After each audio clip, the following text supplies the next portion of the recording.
So guys, it's been a bit since I've done a video, and it's been even longer since I've looked at anything related to mini discs, but I got this over a year or so ago. Someone stopped in at my job at the time, looking to sell off a bunch of stuff, and the manager of the store did not want to keep it because if I recall, unless I mix it up with another unit, this one will not do a write function. But yeah, we have a Sony MiniDisc deck, MDS-JE320, and I got this basically free for that, unless I mixed it with another model, and we're going to look over it like usual and just kind of test it out, see what's going on with it.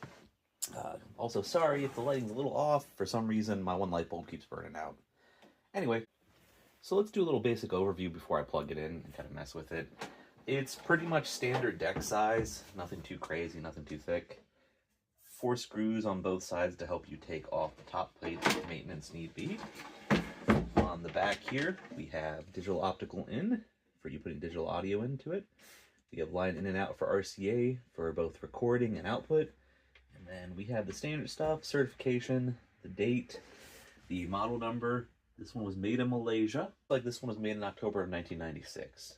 So there's that. It's also a little dusty because I kind of had it tucked away. I've been redoing my setups on and off the last few years, so this one has not been put into circulation as of the moment. I'm going to just wipe it down a little bit.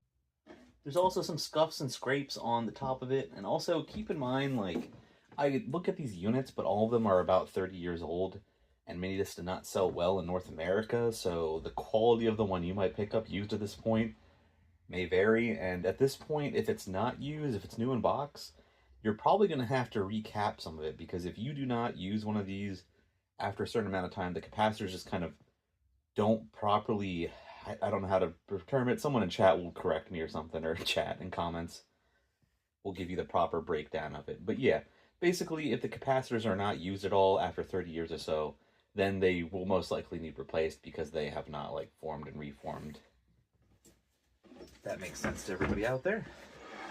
Let me plug it in real quick. Alright, so it goes into standby mode, okay. At least it appears to. There's also a few scruffs on there. The guy who dropped this off used to make his own music, and he actually had a mini disc with some of the songs that he had on it. He said he didn't care to keep it anymore, so I left it at my old job so they had test mini disc just in case anything came in. It's not that likely. Still kind of sitting on standby. So while it's doing that, standard thing, we have the power button. Does not see a mini disc, that's a good sign. We have the display, tells you the info, how many tracks. Here is the flap to insert the mini disc, the eject button. And then here is the thing to toggle between selecting different tracks. We have the edit button. We have yes and no for menus, because you should be able to wipe mini discs if this can record. We also have these to go back and forward. I'm also going to say that it'd be nicer if this is one that had a remote plug-in, because back in the day, maybe people had more patience, but now to go through and manually enter all the info of the mini disc with just these controls would take forever and be kind of tiresome. So there's that. And then we can switch between the digital and analog input for our recording. There's a little switch right there. It's signifying it, so that's working right. Recording level, probably not max it out. Play, pause, stop, record button. Cannot record because there is no mini disc in there. What we're going to do is just kind of stick in a mini disc, make sure it's working, and then I'll have to finagle around a sound setup to kind of, you know, get this actually plugged in and playing. I made this a little while ago. It is a Dan Mason album called Void. It's a vaporwave album. He is very friendly with YouTubers and streamers using his music. So I use this since I don't have to worry about any kind of copyright strikes, and you can listen to the music yourself consistently for comparison. Let's make sure it reads well.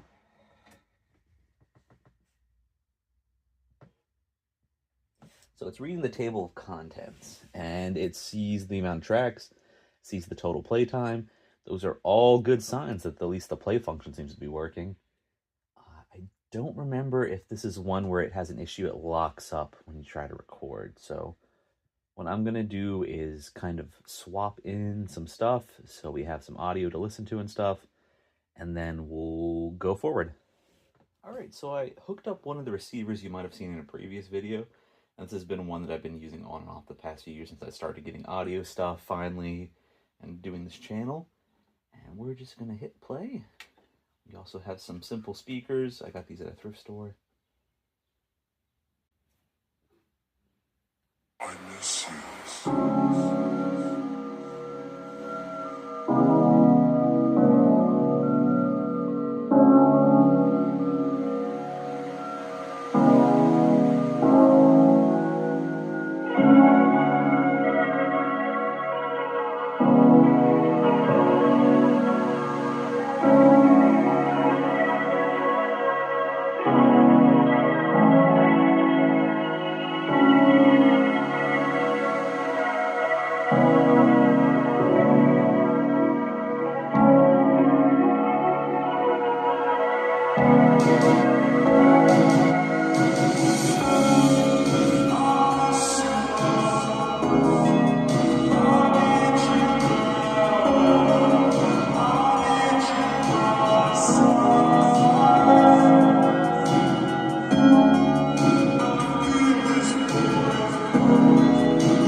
So playback is working fine. That's good.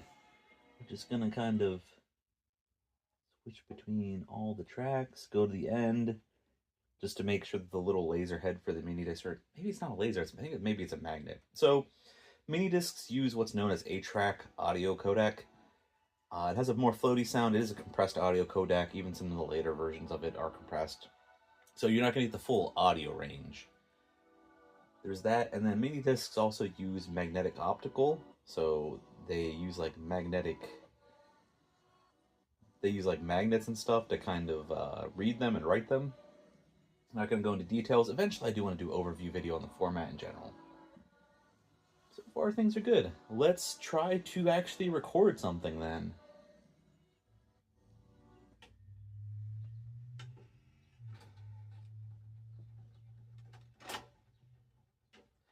Alright. Now I think I remember one of the issues that this one had. There. This particular one has a weird eject issue, and that's one of the other reasons why I got it for free.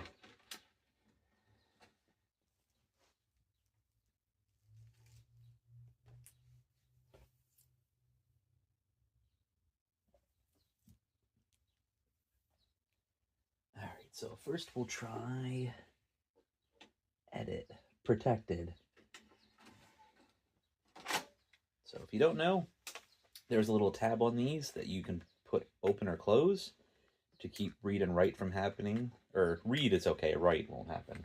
I'm going to switch it over, see if it sees that. Table of content. And we'll try edit again, and protected. So it's not just it won't write, it thinks every mini disc is in protect mode. And that is one of the other reasons why I got it free. Won't be able to do that, I guess.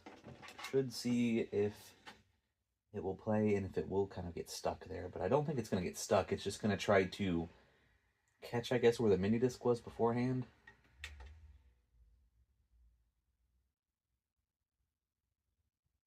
If you're a technician that actually worked on one of these or know more details about this model, please let me know because I'm interested.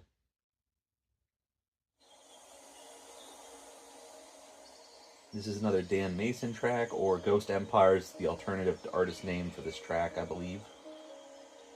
We're just going to let it play a little bit.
But that seems to give you guys an overview of this. Unfortunately, like I said, my model has that problem, so no recording, no demonstration of that. And I do want to revisit this model eventually, and luckily I have an opportunity to do that. So, I got this off of eBay with about 100 mini discs about 2 years ago, and I just not got around to doing it. It's the same model. Hopefully it's in frame. Oh, it's in the box, but yeah. Came with the box. I didn't know it was going to come with the box at all. He sent me the box, a bunch of mini discs, the remote, and eventually we're going to do a follow-up and we're going to look at the second one I have. So, not much more to say. I do thank you guys for watching through the video. Let me know your thoughts on this model, if you have any experience with it, if you've just gotten a mini disc this year, the last few years, because a few people have. And as of the recording of this, Sony has announced this year they're finally going to end their production of mini discs. So we're finally going to have an end of any kind of source of the media itself. They write about a 3,000, I think, writes for a mini disc is the estimated one. So there's plenty of used ones out there that we can still use as enthusiasts. But yeah, let me know what you think. Hopefully you guys all stay safe and take care until next time. I'm going to head out, and bye for now.